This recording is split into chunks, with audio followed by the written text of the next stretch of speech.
আসসালামু আলাইকুম। আশা করি সবাই ভালো আছেন। গ্রীষ্মকালে টমেটো চাষ অনেক সময় ঝুঁকিপূর্ণ হয় কারণ তীব্র রোদ, উচ্চ তাপমাত্রা এবং রোগবালাইয়ের প্রকোপ বাড়ে।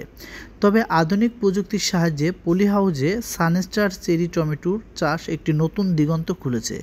এই পদ্ধতিতে কৃষকেরা গরমের কঠোর পরিবেশের মধ্যেও স্বল্প সময়ে বেশি ও উন্নত মানের ফলন পেতে পারেন।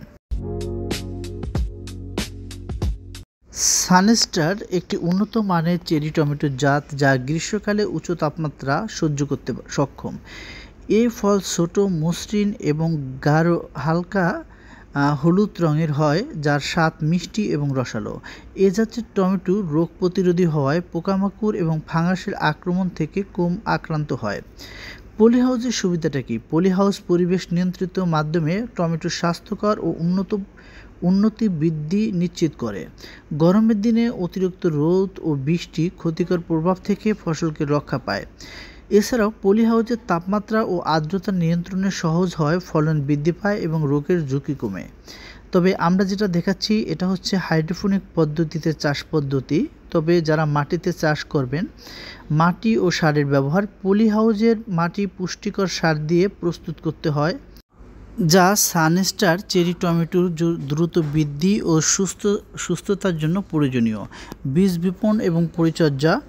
উন্নত বীজ বপনের পর নিয়মিত সেচ এবং বায়ু চলাচল বজায় রাখা অবশ্যই দরকার। রোগ এবং কীট নিয়ন্ত্রণ। পলিহাউসের ব্যবস্থায় নিয়মিত নজরদারি এবং প্রয়োজনীয় কীটনাশক ব্যবহার করে রোগবালাই কমানো সম্ভব।